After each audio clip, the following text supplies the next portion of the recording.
Hello everybody, it's time for another news Coolum video.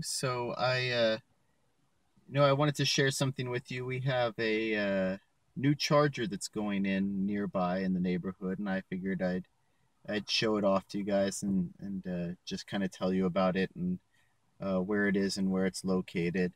But yeah, this just to be forewarned, this is more for the Tesla owners or the possible future Tesla owners. So anyway, let's go check it out.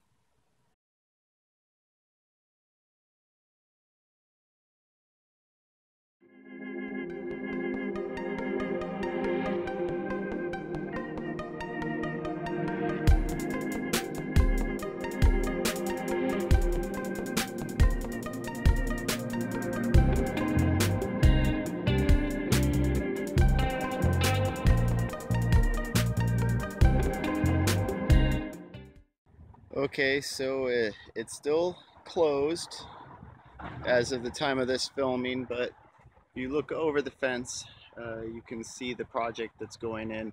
Now, I can't count them right now, but apparently it's about 20 of what Tesla is calling their urban chargers. Now, uh, they're still technically superchargers, but they operate a little bit differently. They're 72 kilowatts, but they don't share a cabinet, which is what makes these sort of unique. So if you pull up to one, you'll charge at 72 kilowatts. The one next to it isn't going to draw power away. So they're less powerful than the standard supercharger, but they're isolated. And it's a interesting setup that they have. And these, like I said, they're called urban chargers, and there should be about 20 of them here on this far side of the parking lot at the Oaks Mall. So it's interesting. I have mixed feelings about these, and I'll discuss exactly why. You can see what looks like the battery backups at the far corner. Like I said, I do have mixed feelings about these chargers, and you might wonder why. Well, you're probably hearing a decent amount of road noise coming from Highway 101, and so this is really close to the off-ramp. You can see that from the video when I pulled in, uh, but it's sort of an awkward placement to me. There are some restaurants and I guess a bit of a food court over on this side, but because these chargers are 72 kilowatts, the average Tesla is going to take about an hour to charge on them, and so you're going to be here for a while. So a coffee shop or a fast food restaurant is really not what you're going to be utilizing. And again, you're near the freeway, but if you're on a high speed trip and your car can charge at 120 kilowatts, then a 72 kilowatt charger is not one that you're going to want to prioritize. Now, if you're here to shop, retail shopping, you're going to want to be shopping for more than an hour, more than likely, and so you're not going to want to have to stop, come out, and unplug your car and move it. That would be rather inconvenient. And if you're on a long road trip, and even if you are going to take advantage of the food court that's here, you're not going to want to do any retail shopping. That's not the type of stuff that you typically do when you're on a road trip.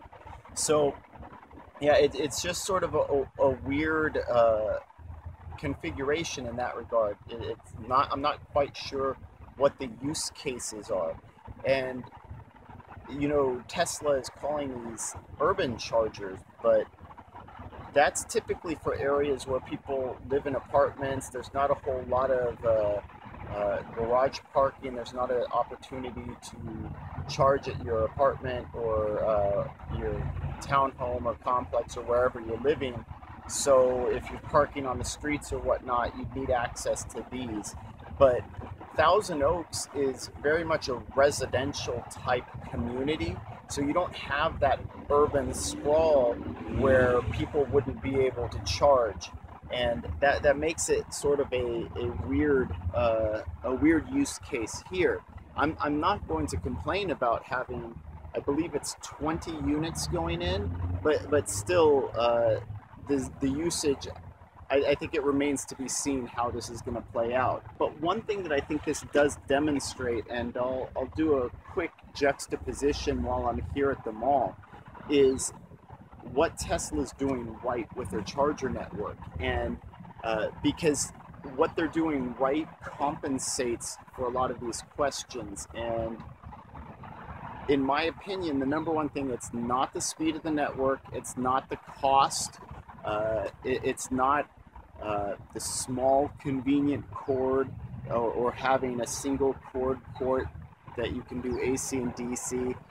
It's not the automatic activation of the charger the moment you put it in, or the streamlined account process and billing process. I mean, those are all nice, but various networks replicate those in different ways. And truthfully, none of them make that big of a difference in terms of the charger experience for the user. So really, the one thing that Tesla does that nobody else does right now, and that Tesla's doing better, is the concentration per site.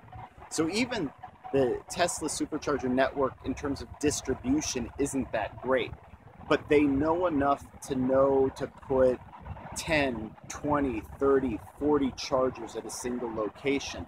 No one else is doing that. Even the upcoming plans for the Electrify America high-speed charging corridor, they're talking about putting 10 chargers per location. That might be good enough for the next 2 to 3 years, but after that, the adoption rate for electric vehicles, the number of drivers, the number of miles being logged are going to far outstrip just having 10 units per stopping point. So this charger implementation represents what I think Tesla is getting right, which doesn't matter about the speed. It doesn't really even matter how convenient, location is, because there are better places for chargers than this one, even on this site. It's the fact that they put 20 in one place. It means that when you pull up, you're more than likely to find a spot. So that's the area I think Tesla is doing the best with these. And I still will bring this up, though. You see all of this parking behind me. This is a mall after all. And if you're on a long distance trip, especially during the holidays, I wouldn't count on getting parking here. I wouldn't count on getting charging here, because there are enough plug-in vehicles in this region that almost every single one of those Tesla stalls will be taken during the holidays, almost guaranteed. The mall, it's going to be hard enough to find parking as it is, and if you need a charge, you're probably going to want to go somewhere else.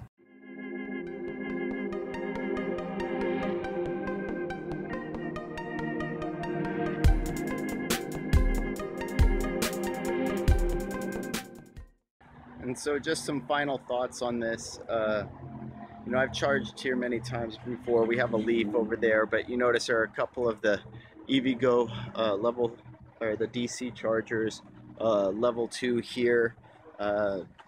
And in my opinion, especially since it already has the box and everything else, I believe there are 9 spaces here total. These are where I think the public DC fast chargers should just be expanded. It makes a lot of sense, and part of why I'm a little bit critical of the location where the Tesla chargers are is I actually find this positioning to be much better. In terms of the actual food court is up on the other side of the theater, and so if you're going to stop here for 30 minutes to an hour to charge, or maybe just a little bit over an hour to charge, this is a food court in the area you'd much rather be.